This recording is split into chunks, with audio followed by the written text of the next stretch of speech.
Oke, ini adalah hasil dari website yang sudah saya buat. Nah, di sini ada menu yang ada di sebelah kiri, terus ada konten yang ada di sebelah kanan.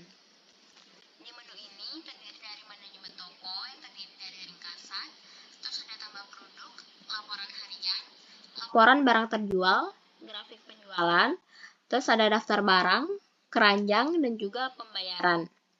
Nah, di ringkasan ini kita bisa melihat informasi umum tentang toko ini. Terus di sini ada tambah produk.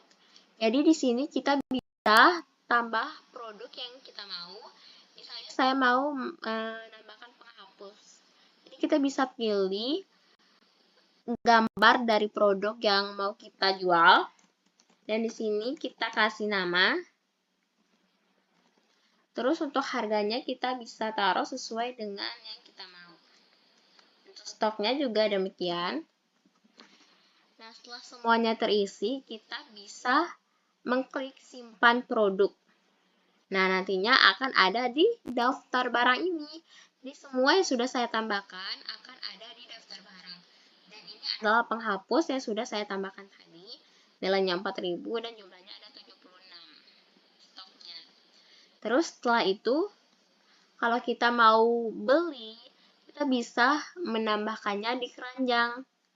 Seperti ini. Saya akan membeli pulpen, pensil, dan juga sticky notes. Setelah kita tambah keranjang, kita akan klik keranjang di sini. Nah, di sini nama barang yang sudah kita klik tadi ya.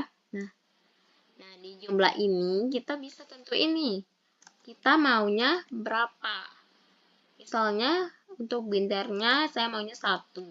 Terus spidolnya 5, pulpennya 6. Terus untuk pensil 2B-nya bisa 2, tergantung dari kebutuhan kita atau kemauan kita ya. Nah, di sini juga kita bisa hapus kalau kita tidak jadi pesan. Misalnya kita hapus pensil ya. Nah, jadi dia akan tidak ada. Seperti ini. Nah, terus kita update tentang jumlahnya. Setelah update, kita lanjut ke pembayaran. Nah, di sini kita akan membayar, nanti setelah kita bayar, kita bisa mencetak resinya. Untuk resinya, itu bisa kita simpan dalam bentuk PDF seperti ini.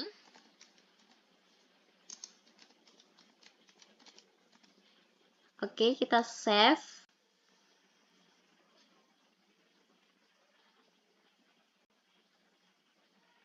Nah, di sini dia akan muncul resinya yang bisa kita print ya. Resi pembayaran.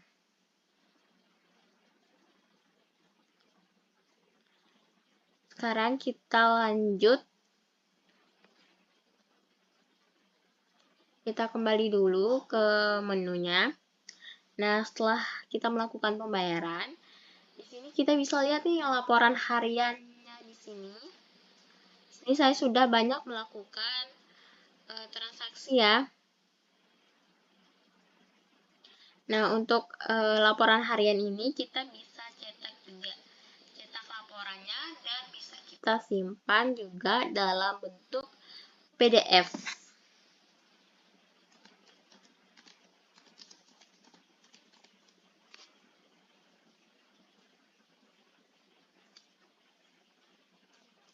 Nah, di sini ada laporan hariannya ya, bisa kita print atau kita simpan dalam bentuk PDF.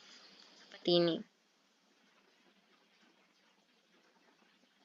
Selanjutnya, setelah ada laporan harian, kita ke laporan barang terjualnya. Jadi, laporan barang terjualnya di sini akan terdata ya, apa aja yang sudah kita jual atau apa saja barang yang sudah laku. Kita bisa cetak laporannya sama kayak tadi laporan harian. Kita bisa print atau bisa kita simpan dalam bentuk PDF.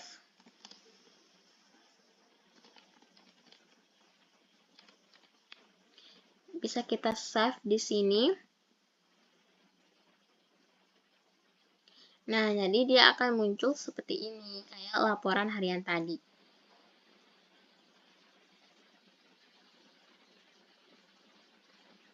Terus terakhir kita ke grafik penjualan. Nah, di sini grafik penjualannya yang terlaris itu ada pulpen, terus ada buku tulis, penggaris, dan juga ada penghapus.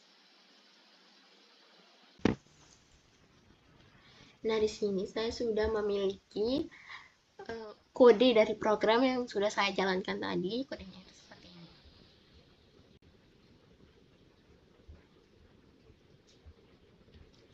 Nah, di sini saya akan menjelaskan tentang kode ini. Yang pertama kan, yang ini tuh PHP ini dia itu penanda awal dari kode PHP.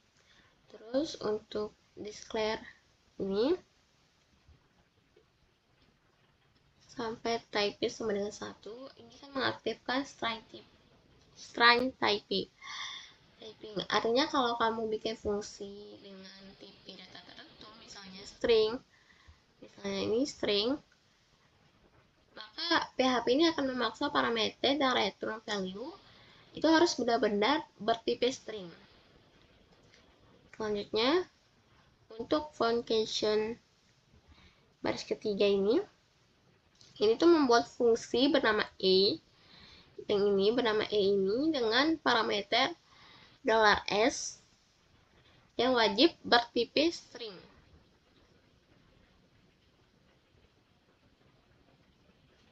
Jadi fungsi ini tuh pasti akan mengembalikan string juga, yaitu tipe string ini. Nah, selanjutnya return yang ini tuh mengubah teks yang dimasukkan itu menjadi aman untuk ditampilkan di HTML atau mencegah XSS.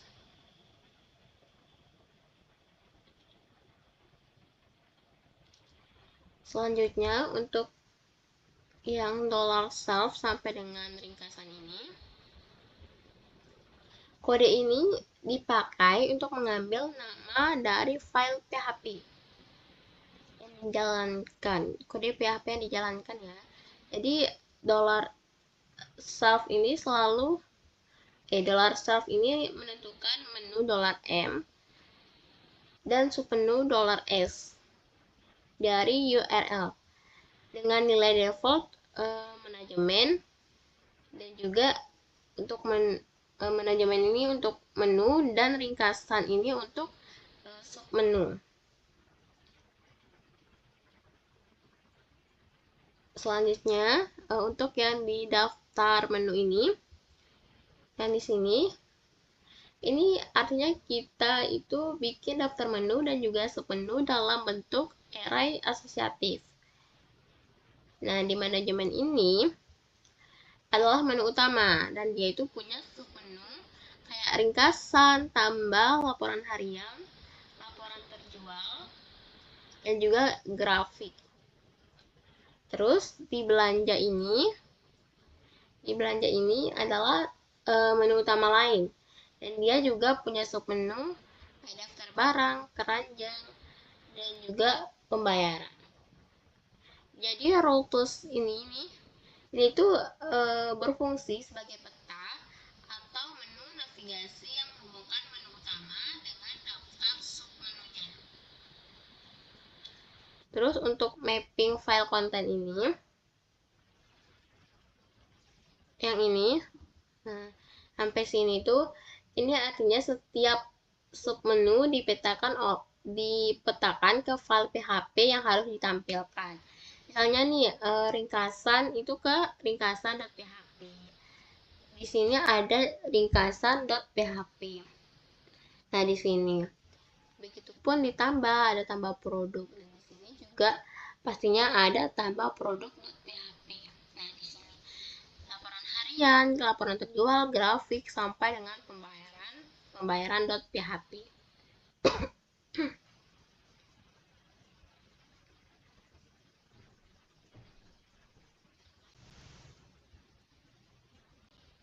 Nah, ini adalah bentuk kode dari daftar barang. Yang bagian sini sampai ini adalah untuk pemanggil data JSON. Terus selanjutnya di bagian hapus produk sampai selanjutnya ini sampai save. Ini adalah untuk hapus produk. Terus kalau URL ada parameter hapus, data produk dihapus berdasarkan dari ini array. Nah, array values sini dipakai supaya indeks array akan rapi lagi.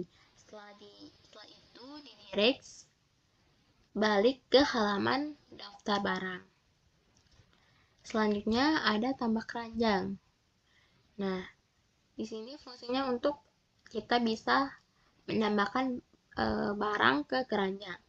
Kalau ada parameter keranjang di sini, produk ditambahkan ke session di session keranjang di sini. Jadi keranjang belanja sementara tersimpan di session. Terus untuk edit barang di sini kita bisa simpan perubahan di sini. Nah, kalau form edit ini dikirim, data lama itu akan diupdate seperti nama, harga, stok, dan juga gambar.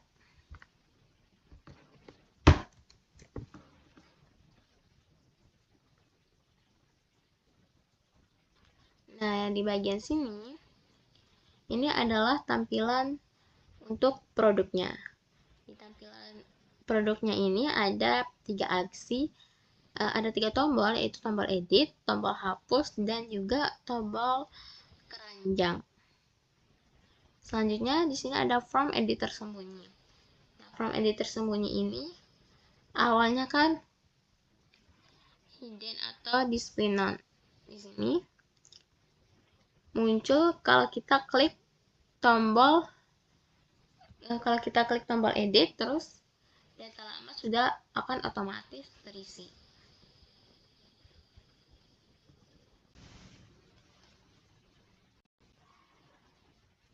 Nah, di bagian ini adalah bentuk kode dari tambah produk.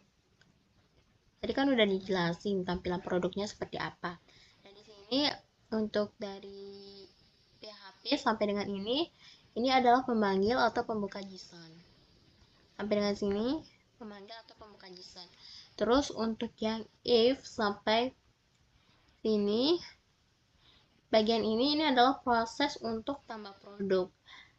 Kalau form dikirim, kita pakai post, ambil nama, harga, stok, dan juga gambar. Terus untuk upload gambar di bagian sini, ini adalah fungsinya untuk kita bisa upload gambar. Terus di bagian if ini sampai sini, ini tuh fungsinya untuk simpan ke JSON. Terus untuk from yang ini div sampai ke sini. Nah, ini adalah from inputnya. Jadi from ini untuk input data barang kayak nama barang, harga, terus stok, upload gambar, dan juga di sini bisa simpan produknya.